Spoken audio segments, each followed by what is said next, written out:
The first question, why is it that the CJI was removed from the selection panel of the election commissioner? What motivation could there be to remove the CJI? 1950 से 1989 चुनाव आयोग एक सदस्यीय था। प्रावधान क्या था? कोई कानून नहीं था। प्रधानमंत्री जी फाइल भेजते थे राष्ट्रपति जी को और राष्ट्रपति जी नोटिफिकेशन बहाल नहीं करते। तो भाई उस वक्त बरोबर चुनाव था। ये 50 से लेकर 2023 तक कोई कानून नहीं।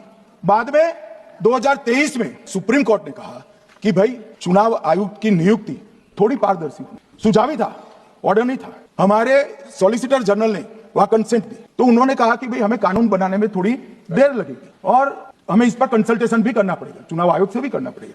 तो उन्होंने कहा ठीक है, अगर आप सहमत है तो जब तक कानून नहीं बनता चीफ जस्टिस ऑफ इंडिया की अध्यक्षता में एक कमेटी बने और प्रधानमंत्री और विपक्ष के नेता इसके मेंबर। हमें कोई आपत्ति नहीं थी, हमने हाँ बोला था और विपक्ष के नेता भी थे, प्रधानमंत्री थे और सीजे। 2023 में कानून बन गया। कानून क्या बना? विपक्ष के नेता, प्रधानमंत्री तय करेंगे, वो एक मंत्री और स्वयं प्रधानमंत्री, ये तीन लोग बैठकर चर्चा कर मेरिट्स में चुनाव आयुक्त और मुख्य चुनाव आयुक्त की नियुक्ति करेंगे।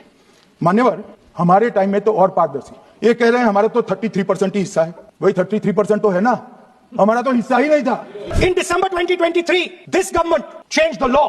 They changed the law to make sure that no election commissioner could be punished for any action they take while they are election commissioner. Why would the Prime Minister and Home Minister give this gift of immunity to the election commissioner?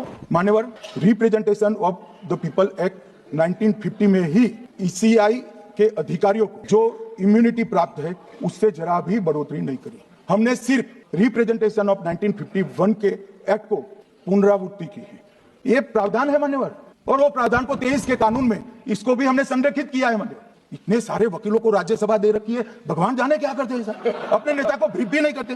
And finally, why was the law with regards to CCTVs and the data that they contain changed? Why was a law put in place that allows the election commission to destroy CCTV footage 45 days after the election? What is the need? मान्यवर, प्रावधान क्या है? उम्मीदवार चुने जाने के बाद 45 दिन में चुनाव याचिका दायर कर सकते हैं। 45 दिन के बाद इसको कोई चुनौती नहीं दे सकता। ये नियम 1991 में बना, तब उस वक्त सीसीटीवी फुटेज नहीं था। सीसीटीवी फुटेज बाद में चुनाव आयोग ने एक सर्कुलर से रूल्स में बदलाव कर ऐड किया। अब किया क्या है चुनाव आयोग ने? सीसीटीवी फुटेज का जो रिकॉर्ड है उसको जन प्रतिनिधित्व अधिनियम की 1951 की धारा 81 के साथ संरक्षित किया है, मतलब अलाइन किया है कि 45 दिन के बाद कोई डिस्प्यूट की प्रोविजन ही नहीं है एक्ट में, तो 45 दिन के बाद ये सीसीटीवी फुटेज क्यों रखना? अब इतनी सादी समझ नहीं है सब। मैं क्या कर सकता हूं सर? सब समझ के कोई इंजेक्शन नहीं होते जो भ्रम से दे दिया।